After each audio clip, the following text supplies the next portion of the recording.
नमस्कार, आप देख रहे हैं अपना बिहार और मैं हूं आपके साथ विभा उपाध्याय। बुलेटिन की शुरुआत इस वक्त बड़ी खबर के साथ, खबर दानापुर से, जहां के फुलवारी शरीफ एफसीआई गोदाम के पास खड़े ट्रक में अचानक आग लग गई।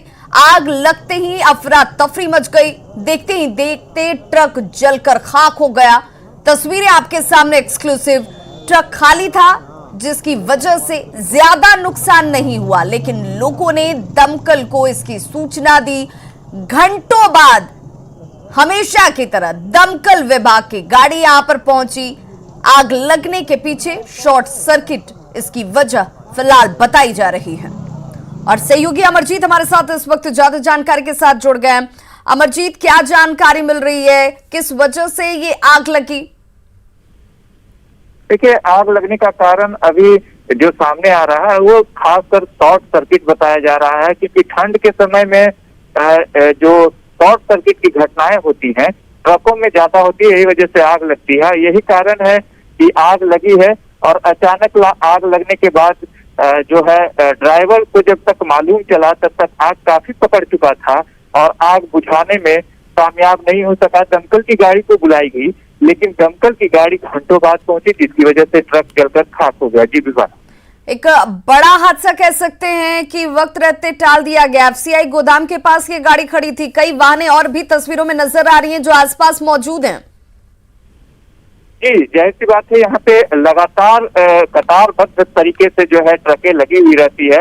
और ये ट्रकें जो है एफसीआई गोदाम में जाने के लिए जो अनाज है वो उठाव करने के लिए, एसएचजी के लिए उठाव करने के लिए जो है ये आती है। और लगातार ये जो है यहाँ पर लगी हुई रहती है, कतारबद्ध में लगी हुई रहती है। एक के बाद दूसरे ट्रकों में भी धर सकता था, लेकिन जो स्थानीय लोग थे इस पे ध्यान रखे हुए थे। यही वजह है कि और ट्रक जो है बच गए, लेकिन जो ट्रक जिसमें आग लगी तो वो जल गया। चलिए, बहुत बहुत शुक्रिया अमरजीत इस तमाम जानकारी के लिए। और अब देखते हैं ठंड से जुड़ी हुई खबरें।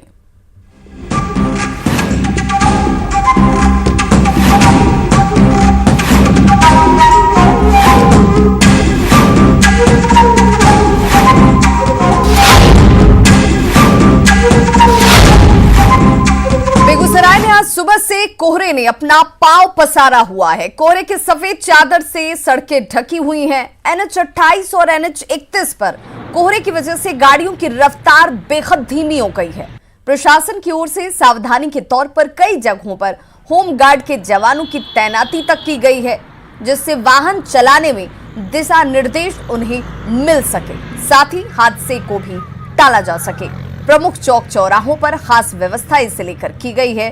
और तस्वीरें आपके सामने, किस तरीके से ठंड का प्रकोप जो है वो बढ़ता हुआ और घने कोहरे की चादर में पूरा इलाका जो है वो लिपटा नजर आ रहा है। वहीं मुजफ्फरपुर की बात करें तो सर्दी बढ़ने के साथ ही लोगों की परेशानी यहां बढ़ गई है। तापमान गिरने के साथ सूर्य देव ने भी अपने दर्शन देना बंद कर दिया है। घरों से निकलने वाले लोग गर्म कपड़ों के साथ बाहर निकल रहे हैं।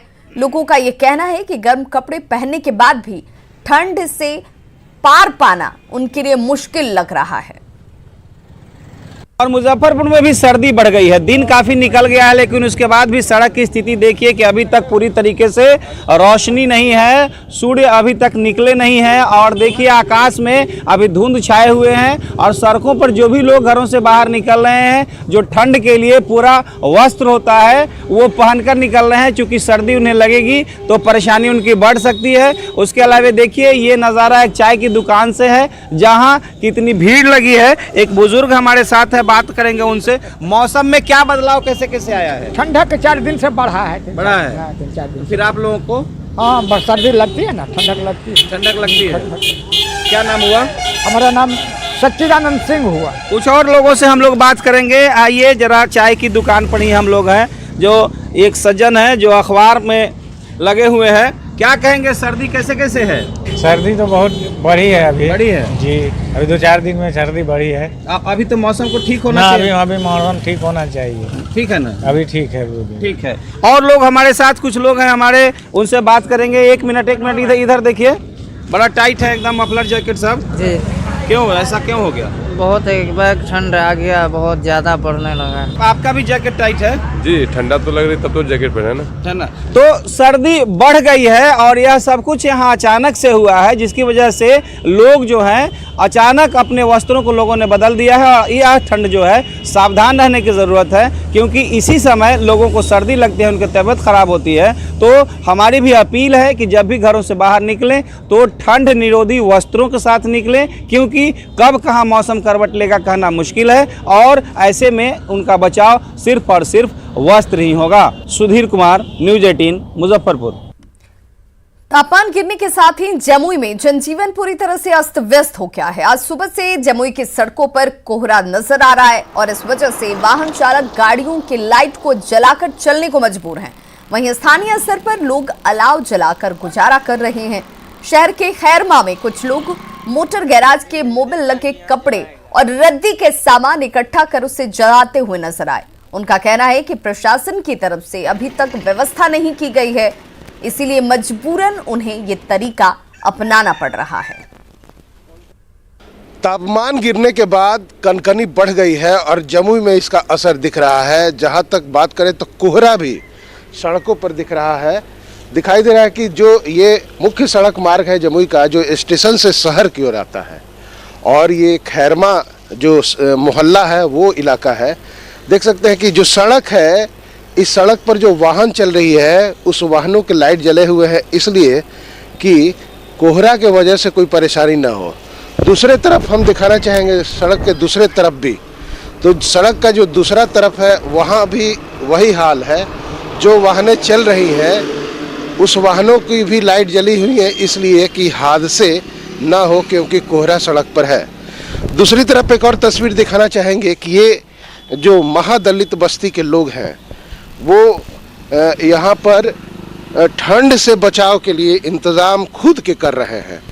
देखा जाए तो ये पॉलीथीन है और इस पॉलीथीन में वो कपड़ा है या कोई ऐसे चीज़ है जो इनका यूज़ नहीं हो सकता है, उससे ये लोग अपना शरीर को गर्म कर रहे हैं। कौन इंतजाम किया है ये कपड़ा लगा रहा है। तो कौन जलाया है ये? हम मोबिल वाला कपड़ा है जो गाड़ी पोसता है ना, जो गाड़ी में पोसता है वही वाला। क्या परेशानी है आप लोगों को? क्या ठंड के वजह से बैठल है हम लोग, और क्या।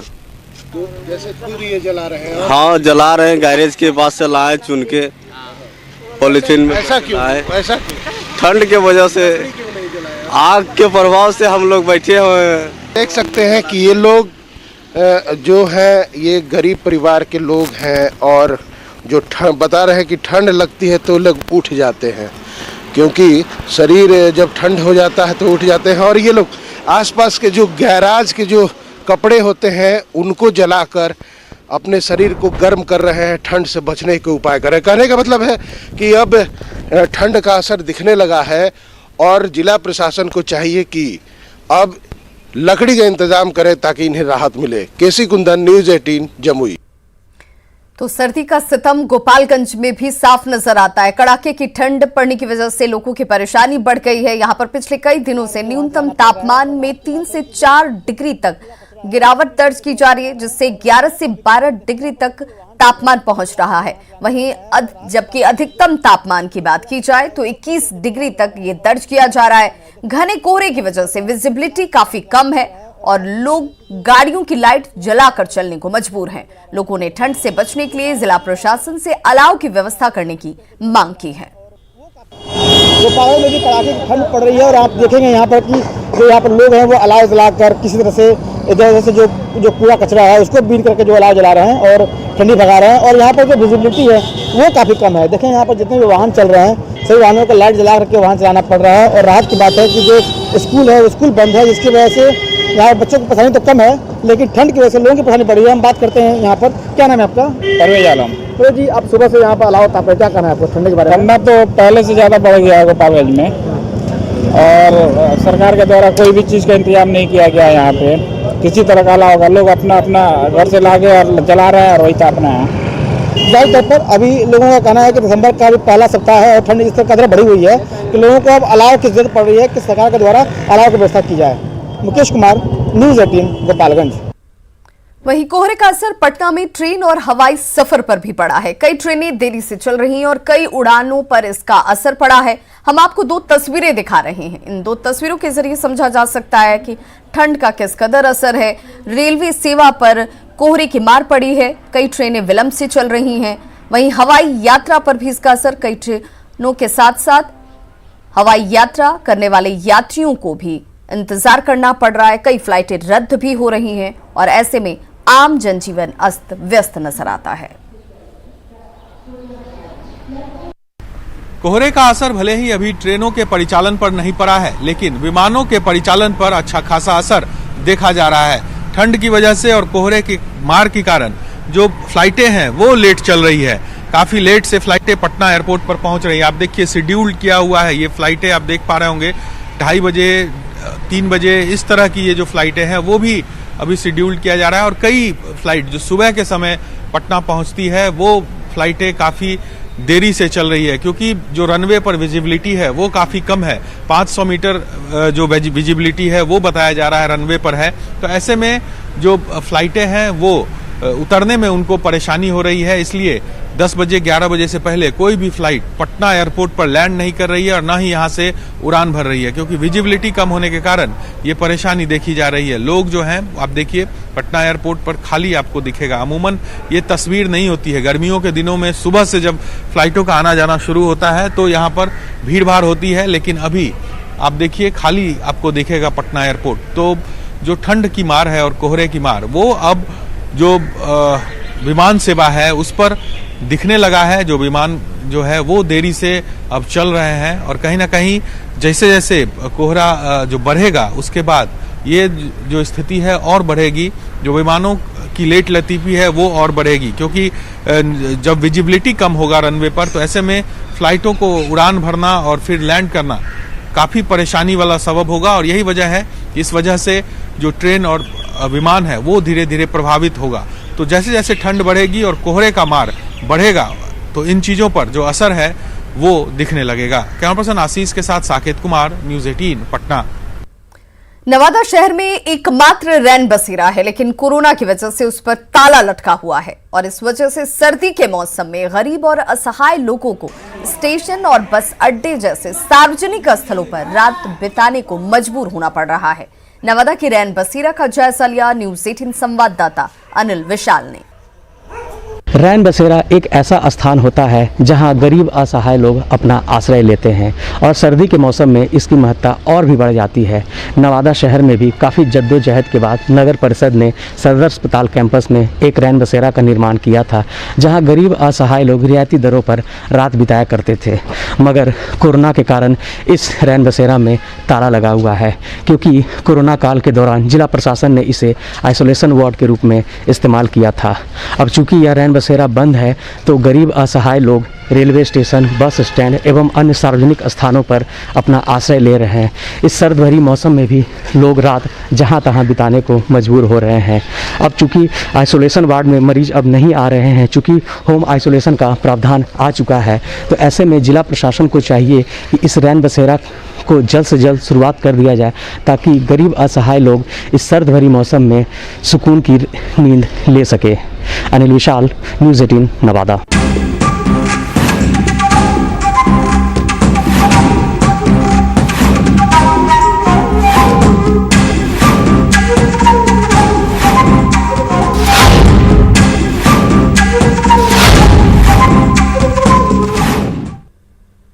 खबर मुंगेर से, जहां पर मुफस्सिल थाना पुलिस को बड़ी सफलता हाथ लगी है। पुलिस ने तौफीर गांव में एक मिनी गन फैक्ट्री का खुलासा किया है और साथ ही हथियार निर्माण से जुड़े एक शख्स को गिरफ्तार किया गया है। उसके पास से हथियार और हथियार बनाने के सामान बरामद किए गए हैं। बताया ये जा रहा है कि तौफीर गांव के निवासी अभिषेक शर्मा के घर में हथियार बनाने का अवैध कारोबार चल रहा था, जिसके बाद पुलिस ने कार्रवाई करते हुए घर पर छापेमारी की। गिरफ्तार युवक पहले भी इस मामले में जेल जा चुका है। वहीं बड़ी खबर रोहतास से, जहां बेखौफ अपराधियों ने लूटपाट के दौरान एक शख्स को चाकू मारकर हत्या कर दी है। घटना काराकाट के जोरावरपुर की है और बताया जा रहा है कि घर में बेटी की शादी थी, पिता खरीदारी कर लौट रहे थे, तभी पहले से घात लगाए अपराधियों ने लूटपाट की शुरुआत कर दी और विरोध करने पर चाकू से हमला कर मारा गया, जबकि बेटे को भी चाकू से कई वार कर घायल कर दिया गया। मृतक का नाम राधा मोहन सिंह बताया जा रहा है, जो सेना के रिटायर्ड कर्मचारी थे। फिलहाल पुलिस अब इस मामले की तहकीकात में जुट गई है। स्कूल के पास एसएच के बगल में ये बाप बेटे जा रहे थे। अपराधियों ने मोटरसाइकिल छीनने का प्रयास किया और ये पुलिस के जवान थे, रिटायर्ड थे, और बाप बेटे लड़ बैठे। किसी ने अपराधियों से छीना पीटी करा और उन्होंने कोई छुड़ा मार दिया, जिससे बाप का हत्या हो गई, जिनका नाम था राधा मोहन सिंह। अभी उनके बच्चे हैं जो अभी यहाँ पर स्वास्थ्य लाभ ले रहे हैं। यहाँ पर मुंगेर के तारापुर से एक सनसनीखेज खबर सामने आई है, जहां के मोहनगंज में एक शख्स ने महिला की हत्या कर शव को जमीन के नीचे गाड़ दिया। बताया जा रहा है कि दोनों कथित तौर पर पति पत्नी थे। 3 साल पहले दोनों की शादी हुई थी। महिला के बेटे की शिकायत पर जब जगह पर जमीन को खोदा गया तो महिला के शव की बरामदगी की गई। हत्या का आरोप विनोद सिंह पर लगा है और बताया जा रहा है कि दोनों रिश्तेदार थे और कई साल से एक साथ रह रहे थे। महिला विनोद सिंह की झोपड़ी में रहती थी। हत्या से पहले दोनों के बीच विवाद हुआ और इसके बाद आरोपी ने गला दबाकर महिला की हत्या कर दी। पुलिस ने फिलहाल शव को जमीन से निकाल लिया है और जांच में जुट गई है। 2-3 वर्ष पहले रुक्मिणी देवी ने विनोद सिंह से शादी कर लिया था। वर्तमान में विनोद सिंह की झोपड़ी में रह रही थी। विनोद सिंह उसको झोपड़ी खाली करने बोल रहा था और ये खाली नहीं कर रही थी। इसी प्रकरण में रात में दोनों में कुछ झंझट हुआ और विनोद सिंह ने उसको मुंह गला दबा करके सफोकेशन से उसकी हत्या कर दी और लाश को बरुआ नदी के किनारे बालू में कर दिया था। और अब संदेश देने वाली एक ऐसी खबर जो आपके लिए प्रेरणा से भरी है। खबर सिवान की है, जहां आज महिलाएं साड़ी पहनकर सड़क पर दौड़ लगाती दिखी। ये तस्वीरें देखिए आपके सामने। महिलाओं ने लोगों को एक संदेश देने की कोशिश की। वक्त कोई भी हो, ड्रेस कोई भी हो, अगर आप स्वस्थ रहना चाहते हैं तो किसी प्रकार की समस्या नहीं है। साड़ी पहनकर भी आप दौड़ लगा सकती हैं, क्योंकि आप फिट तो जिंदगी हिट। महिलाओं ने साड़ी पहनकर गांधी मैदान से दौड़ लगाई, जो जेपी चौक गोपालगंज मोड़ होते हुए दोबारा गांधी मैदान पर आकर खत्म हुई। सिवान में महिला दौड़ का आयोजन किया गया है, जिसका नाम है साड़ी दौड़। एक संदेश देने की कोशिश की जा रही है इन महिलाओं के द्वारा, जो आप देख सकते हैं वार्म अप किया जा रहा है। जो ये महिलाएं हैं, ये शहर में दौड़ लगाएगी, एक तरह से संदेश देने की कोशिश कि हम पूरी तरह स्वस्थ रहें। हम जानने की कोशिश करेंगे कि आखिर इस दौड़ के पीछे क्या वजह है, क्या एक संदेश देना चाह रही हैं कि इस दौड़ के माध्यम से क्या संदेश देने की कोशिश की जा रही है महिलाओं के द्वारा। ये यहाँ पे बताने की कोशिश ये की जा रही है कि हेल्थ जो है वो किसी बड़े शहर का मोहताज नहीं है। हेल्थ हर एक इंसान की ज़रूरत हो, चाहे वो ईंट उठाने वाला हो या मल्टीप्लेक्स में काम करने वाला हो। तो यहाँ ये बताया जा रहा है साड़ी में दौड़ का आयोजन किया गया। आखिर क्यों? ये बहुत यूनिक एक कॉन्सेप्ट है, मिलिंद सोमन ने स्टार्ट किया है, वो बताने के लिए कि हेल्थ के लिए आपको शॉर्ट्स, मिडी या ट्राउजर पहनने की जरूरत नहीं है। आप साड़ी में भी कर सकते हैं, क्योंकि कई महिलाएं साड़ी के अलावा कुछ और नहीं पहन सकती। जा रही है सिवान के सड़कों पर महिलाएं दौड़ लगा रही है। हाँ बिल्कुल, ये महिलाओं के लिए संदेश है कि फिट रहने के लिए कोई ज़रूरी नहीं है कि हम एक आयोजन के ही दौरान योगा करें। अपने वहाँ राष्ट्रीय योगा दिवस मनाया जाता है, तो बस एक दिन सभी योगा कर लेते फिर अपने घर में बैठ जाते हैं। ये उन महिलाओं के लिए संदेश है जो कामकाजी है, गृहिणी है, कि वो काम करते हुए घर में फिट रह सकती है योगा करके। बिल्कुल बिल्कुल बिल्कुल। देख सकते हैं सिवान के सड़कों पर तमाम महिलाएं हैं, यहाँ दौड़ लगाएंगी और एक संदेश देने की कोशिश की जा रही है इन लोगों के द्वारा कि हम भी कहीं भी पुरुषों से कम नहीं है। और सबसे बड़ी बात है कि सभी महिलाएं मास्क लगाई हुई हैं और सारी दौड़ का आयोजन किया गया। एक तरह से सिवान के सड़कों पर एक संदेश देने की इन महिलाओं द्वारा कोशिश की जा रही है कि हम भी किसी से कम नहीं है। मृत्युंजय कुमार सिंह, न्यूज 18 सिवान। तो खबरों का सिलसिला लगातार जारी है, आप देखते रहिए न्यूज 18 बिहार झारखंड।